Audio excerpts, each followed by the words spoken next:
Hello and welcome to Pathways, where you are invited to join me for a visit with leaders in personal development and cultural evolution. This is your host, Paul O'Brien. We all have struggles, challenges we face, and there are global problems that affect us all. Yet, believe it or not, you can create a life that you love despite what's going on around you, according to the author we speak with today. Her teaching is that you are the energy master of your own life and have the power to improve your circumstances. Our guest today is Christy Whitman, author of the book, The Desire Factor: How to Embrace Your Materialistic Nature. Christy is a New York Times bestselling author and transformational leader. She has appeared on the Today Show, The Morning Show, TedX, and the Hallmark Channel, and her work has been featured in numerous publications and magazines. Christy teaches the law of attraction, energy mastery, personal development classes, meditations, and private sessions to help clients feel more aligned with the divine design of well-being, abundance, and success. Hello, Christy, and welcome to the Pathway Show. Thank you so much for having me. I'm delighted. Well, why don't we start by unpacking the subtitle of your book and asking you, what do you mean by our materialistic nature? Well, it's embracing your materialistic nature so you can understand and tap into your full spiritual power. And why I say that is because, why that's the subtitle, is because many times we feel like I have a desire for something, but we judge ourselves or we hear others, or we may have been programmed to think that if I want that, that's bad, that's selfish, that's wrong, so we a lot of times deny our own desires because we have that, the material world is bad, right? Or material things are bad, or we're shallow if we want those things. But the truth is that everything that is created, material and non-material, is energy. Everything here, it's a divine experience. And when we can embrace and understand that everything first, any form that has been created first must be energy. And what is energy? Energy is the divine, it's life force. And all life force, all energy creates something into form. So even something, whether it's a pair of golf clubs or a trip or, a purse or whatever it may be, something that delights us and we enjoy having, we first created it with energy, which is spiritual. It kind of reminds me of the love languages idea, the 5 love languages. And we've had Gary Chapman on the show quite a long time ago. But, in one of the 5 love languages is gifts. And it makes me, and there are people who really get turned on by being given a gift, receiving a gift. And usually what we do is we give people what we want to get in that, because that's what we value. Now, for me, I don't care about gifts at all. Sort of like, I almost always re-gift. I almost always just pass it on because I don't want to accumulate any more material things. And so I'm just wondering, do you think everyone is a materialist? Are you making that assumption? Or is it a spectrum? How does that work? No, it's a spectrum. For you, it may not mean anything physical, but there is stuff that delights you, and there is stuff that you desire to do, whether it's you're hungry and I desire to get up and make a sandwich so I can eat, right? It's desire moves us forward. So that's still a ham sandwich or a veggie sandwich or a tofu sandwich or whatever anybody wants to eat when they're hungry, or none of that, and maybe something very different. I'm hungry, and then the desire to go eat something, what we're eating is material. So it is a material thing. All right. Yeah. And the way that you define that everything is energy, material things are just, crystallized energy. Yes. I get it. I get it. It's just that you in several times or a few times in the book, you talk about purses or handbags and spa days. And so I think the book must be written primarily for women, but I think all books are written for women these days, right? Pretty much, yeah. However, it's not just about, it's like those are things that I desire, but other people might, what lights them up is doing absolutely nothing and watching a sunset, and somebody else, it might be going roller skating. Somebody else, it might be starting a nonprofit. Somebody else, it might be doing a podcast. It might be creating service work. It's what Right. lights us up and moves us forward. But, when we're even showing up to do this conversation, have this conversation, we both had to do something in the physical world to get our physical bodies here. And then we got that exchange. And so we are physical, but we're also non-physical. So yes, for me, and it's interesting because it was a phase I was in that, ooh, that lit me up and that got me going. Now I'm on the other end of it where it's like, it's another purse, right? Because I went through that phase. Right. That's what Right. happened So to me. Everything, yeah. The law of impermanence sort of dictates that nothing's going to last forever, including that great feeling. So, but you say the pursuit of objects in and of itself is a spiritual thing. And I wondered about that, but I guess it depends on how you define spiritual and what is the relationship between desire and spirituality. And as you also point out, here's a quote: "The programming that desire is the root of all suffering, or that material things are inherently bad, stems from a belief that we lack the ability to attain those things." Okay, maybe it stems from the belief that getting attached to those things is going to create suffering. That's exactly it, is that I need to have that in order to be happy. That type of, and if I Yeah. don't have that thing, then I won't be happy. And then we get into this place where, which is very universal grief, right? But it becomes something where we're so attached to the person, place, or thing that we start thinking about, oh my gosh, what if I don't have that person, place, or thing? And now we're almost grieving and they're still in our lives. We still have them. That creates that negative connection to emotions that just, keep us out of alignment. So Right. yeah, Yeah. so go ahead. It's interesting that we feel guilty about desire. And I think you're absolutely right. I know from my own life, I was made to feel selfish anytime I expressed a desire that was the slightest bit inconvenient for my parents. And I can even remember once I told my father, I think I must have been 8 years old or something, and I said, "Dad, I really want an electric train for Christmas." And his response was, "It's good to want." That was the end of it. And that was sort of like the ethic of my, poverty conscious family growing up. So I was made to feel guilty if I asked for anything. Yeah.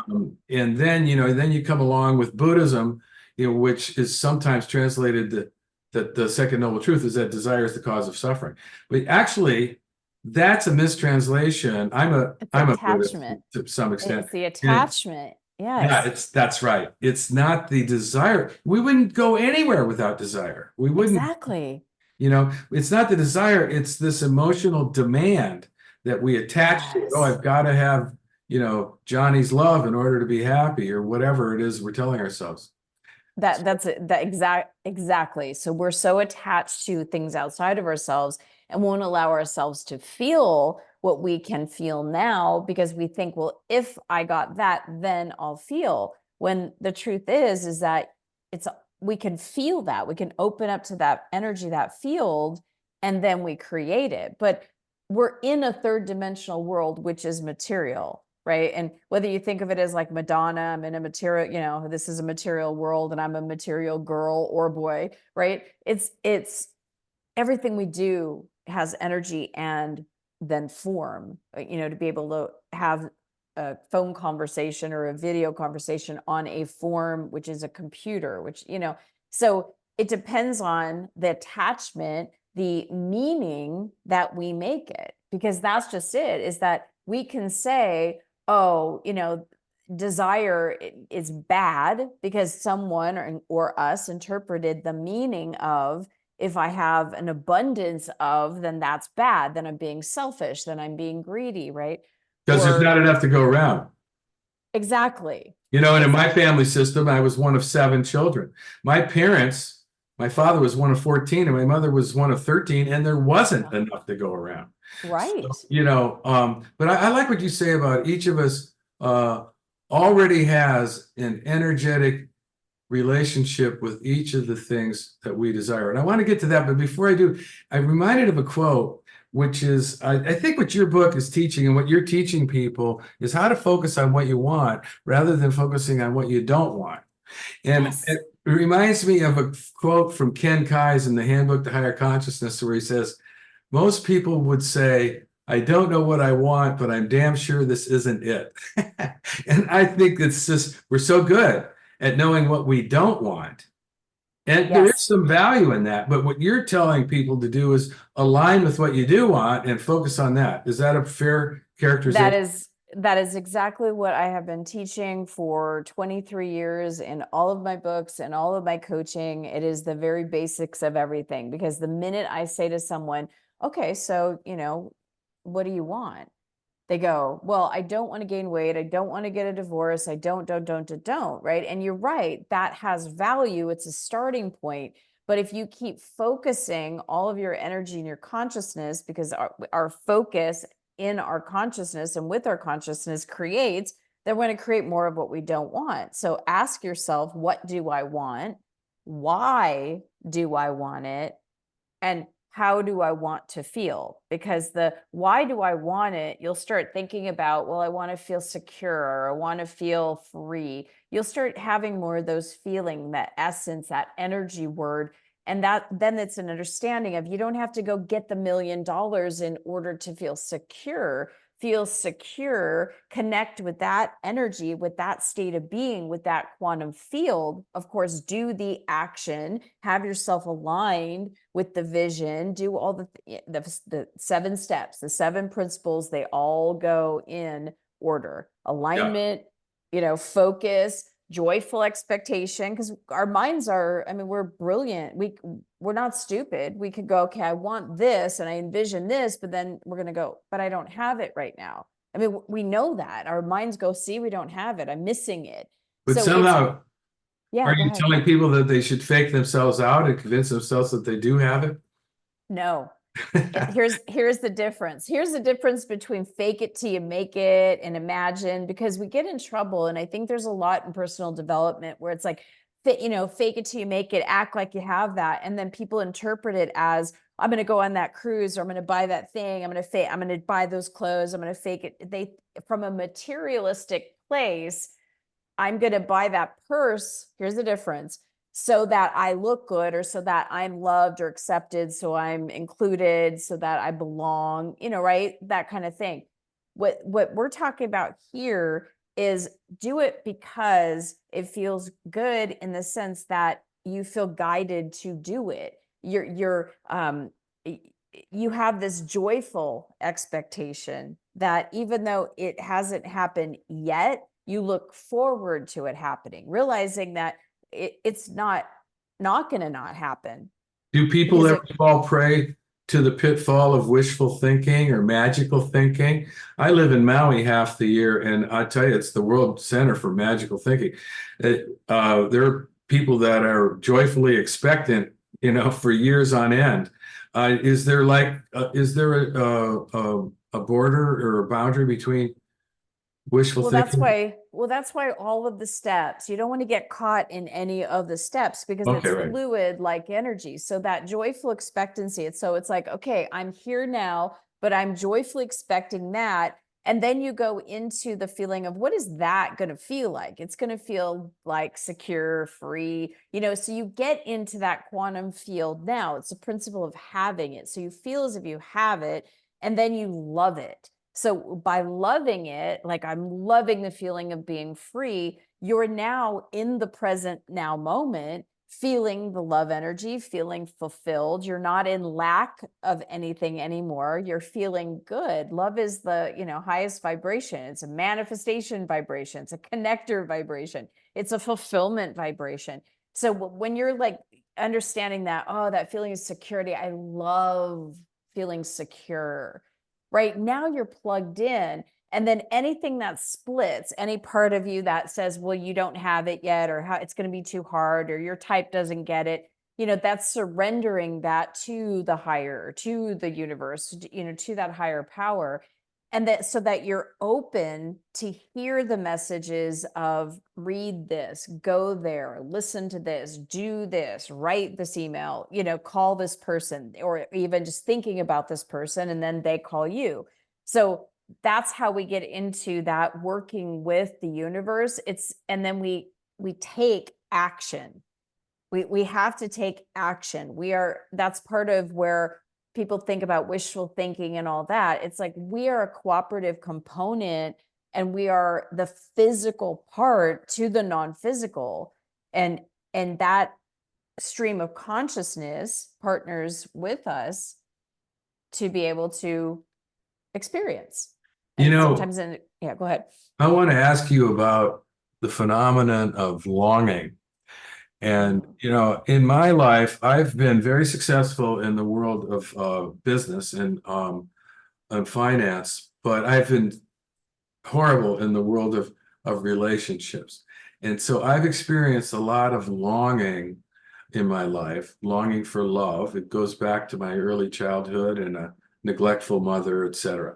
And I always thought, oh, longing, it just sucks. It's like, to me, the word is defined as unrequited.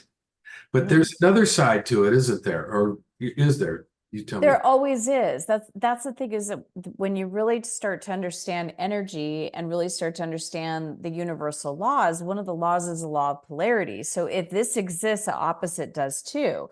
So that longing feeling, it also has an opposite of where you're in just absolute fulfillment, right? It's like the feeling of, I am so hungry, I could eat just anything I need to eat something, I'm so hungry, to, oh, I'm so full, right? It's like it's hot, cold, up, down, the polarity experiences, lack, abundance. And even that longing for something, that thirst, that hunger, that some might even call helplessness or desperation, or even those moments that is very universal of grieving, where we feel like, what does it even matter? Just some of those, like, I give up, apathetic, I'm right. moments, right? Where that it requires a self-soothing that a lot of us did not learn how to do, because we kept looking outside, longing for mom, longing for someone, whether it was mom, dad, sister, brother, godmother, aunt, teacher, lover, whoever it was or still is. We're reaching outside of ourselves for something to fulfill us Or to rescue us. or rescue. Yes, that's the drama triangle. Something, that's a fairy tale, right? Oh, the Prince Charming is going to come and save me from this. Someone, we even do that in our religions. This figure that someday this Jesus Christ is going to come and save. Well, it's not someday. That Christ energy is available right now.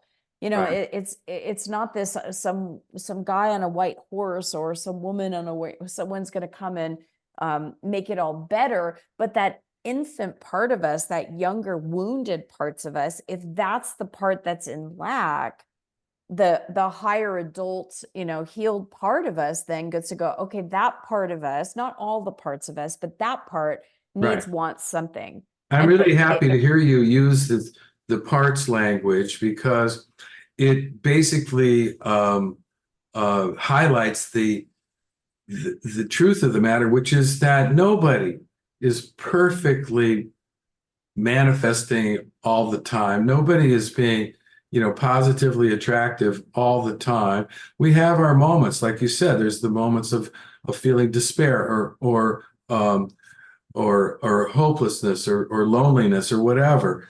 And that I really got really a lot of help out of your book on this one thing that you wrote. Quantum leaps in consciousness are often just not possible. We can't suddenly pivot from despair to joy, from hopelessness to confidence, or from lack to abundance on a dime.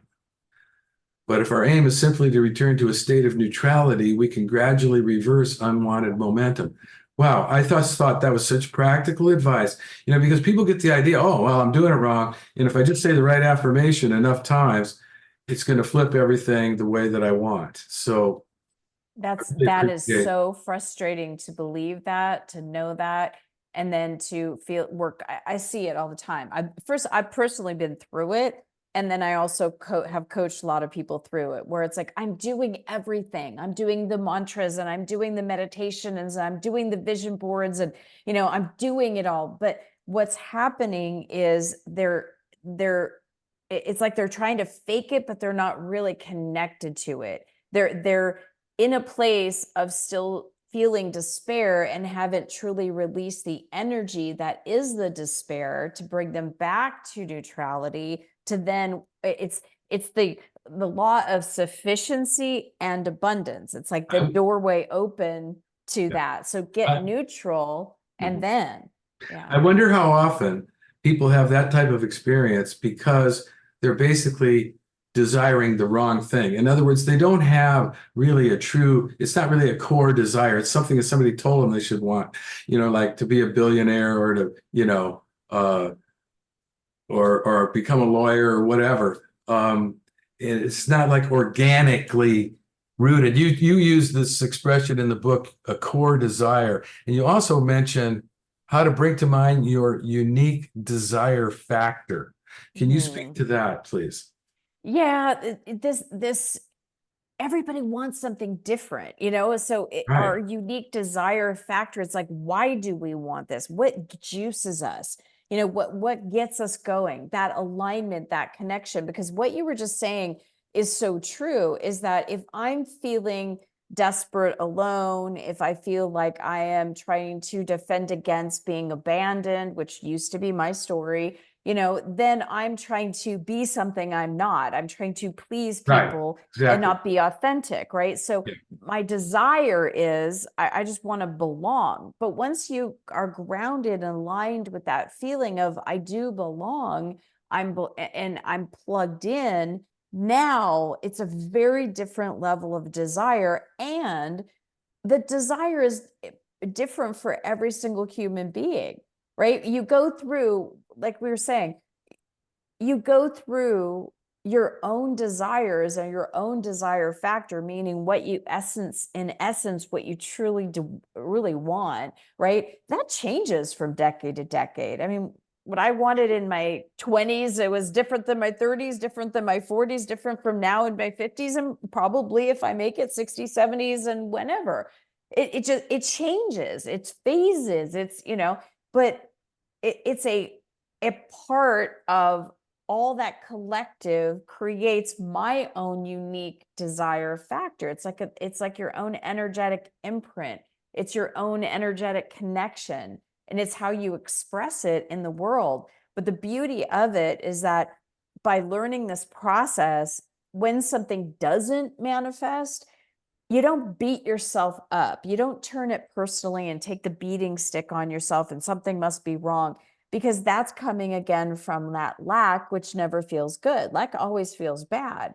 But when you can come to that place of compassion and find neutrality with yourself, or even just that, okay, I'm all right, everything's okay, going to survive this, like even just those moments of I'm going to be fine, or even just feeling that soothing, that compassion energy, then even staying there if you need to, but then allowing yourself to once again open up to desires, because it is desires that spark stuff, that give you that nothing's going on, and then you think of something you want to do, and maybe you want to go on that vacation and you talk about it, that it's like that spark, it gets a fire going, it gets something moving.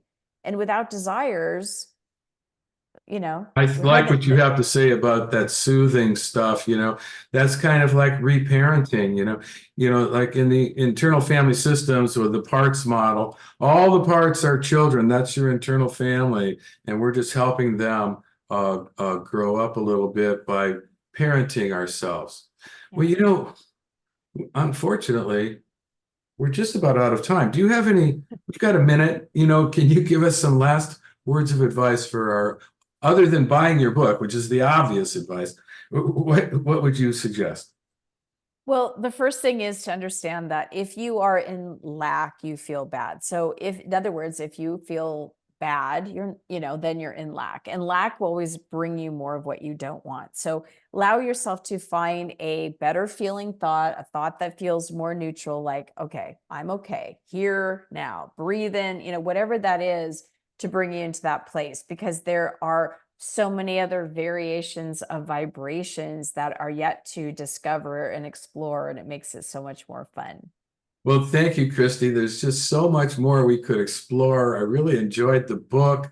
I recommend it to our listeners here on Pathways, but we have run out of time for this conversation. Thanks a lot for being on the show. Thank you so much. And I want to be sure to tell our listeners about your website, which is www.christywhitman.com. Christy spelled Christy, Whitman, WITMAN.com, all one word. For those who may have tuned in to Pathways late, this is your host, Paul O'Brien, author of Intuitive Intelligence, a book that shares the theme of Pathways, which is personal and cultural evolution. Now, don't worry, you can play and or share this interview whenever you want via the internet or as a free podcast, and I'll tell you how in a minute. Today, we've been visiting with author Christy Whitman, who wrote The Desire Factor, How to Embrace Your Materialistic Nature. I want to say thank you to all of our listeners for tuning into Pathways, which is broadcast and streamed on the internet at www.kboo.fm every Sunday morning at 8:30 USA Pacific Time. Even better, podcasts of today's show, which you can listen to and forward to others, are available for free at divination.com. That's spelled DIVI nation.com, as well as via iTunes, Paulo's YouTube channel, and other free podcast servers. This is Paul O'Brien reminding you to tell your friends about Pathways Radio and podcasts. And thanks again to Christy Whitman and to all of you listeners for tuning in and being a part of the Pathways conversation.